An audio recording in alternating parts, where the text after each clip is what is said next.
Let's get to the advisory now and have a look at how financial advisors are approaching tariff risks with clients. Cameron Kirko from Pitcher Partners joining me now. We're just talking about the market volatility and how you try and position here.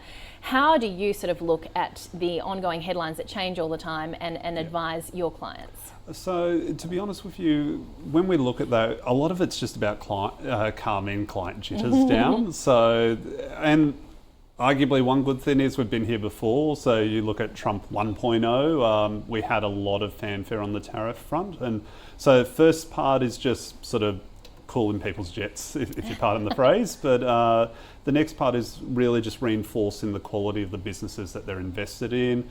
And as part of that, one thing we are cognizant of is really trying to focus away from businesses that have too much exposure to the US as an export partner. And you've seen a few of those on the ASX, Copper Wallopin, already Fisher & Paykel the other day when they came out with their disclosures that costs are going to be climbing.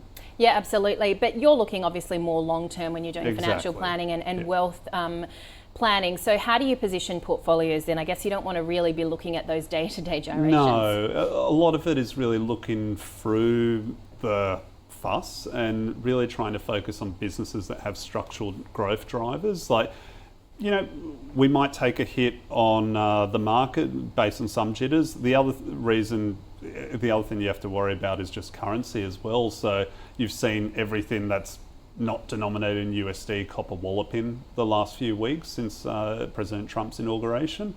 But a lot of that is short-term sort of noise, and as long as you focus on those businesses with the structural drivers, and we've got a portfolio for clients both in Australia and international equities that will achieve that and has done over the long term. So it's really about providing that reassurance, and usually for some clients it really helps just to see that longer term path to understand that yes, you know, markets go up, they go down, but as long as you're in quality over the long term, you'll persevere. The other thing that markets are grappling with is the AI disruption, and we saw that last week with DeepSeek. I mean, a lot of talk too about whether or not this is the new TikTok as well in a potential trade war.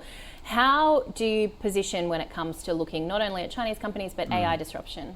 Yeah, so with regards to AI, I think there's two ways to approach it. So one is to basically have a position in both camps. So you've got the guys that are directly monetizing AI through their SaaS business offerings, and the other thing is to target more your picks and shovels plays. So that's your NVIDIA, TSMC. These are the guys that are basically feeding the AI revolution.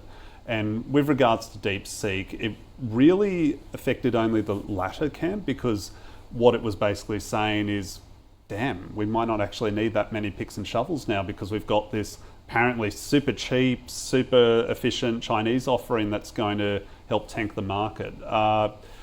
What we try and do is basically look through that. There's some big questions about DeepSeek, and we think, notwithstanding some of the questionable reporting on it, those picks and shovels plays actually do have those structural tailwinds, and you saw it overnight. So while it did give the market jitters with regards to Alphabet's reporting, the fact that they're willing to increase capex, that ultimately falls to the bottom line of companies like TSMC, like NVIDIA, and ultimately there's still a lot of fuel for these businesses to go higher. Cameron, we are just kicking off reporting season. We had household spending released yesterday. We're expecting an interest rate cut.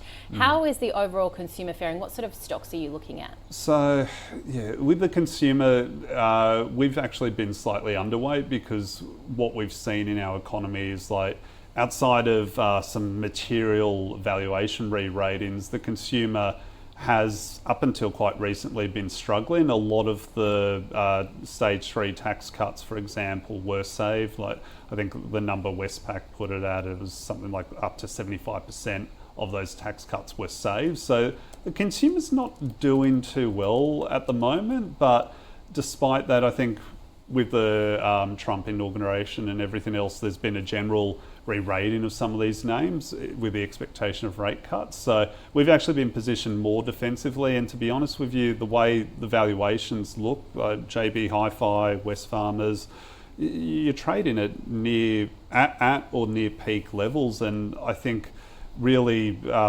it's prudent to actually stay on the sidelines with those. All right, what about with the banks? I mean, this was the year everyone said the great rotation was going to happen. It just seems that, particularly when you look at some of the big ones, CBA, it just continues to defy that. What are you seeing in terms of people wanting to hold these in their portfolio? I think, look, they're kind of never sell positions with a certain class of investors, and I can kind of understand that people have been used to the dividend income over time, and just the capital growth, particularly the last year you've seen, has been astounding.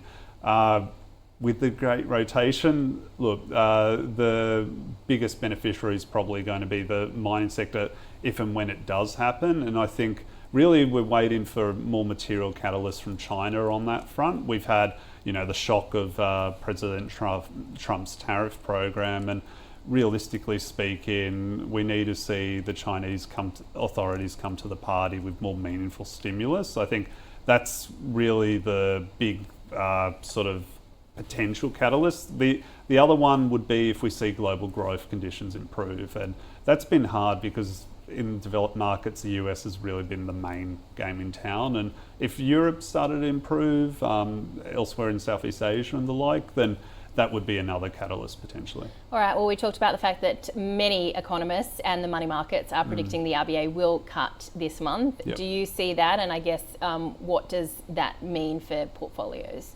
Yep, sure. So I think the RBA is going to cut a few times this year. That's sort of a fait accompli, if you will. But with regards to whether they're going to cut this month, personally, we think it's perhaps a little bit early.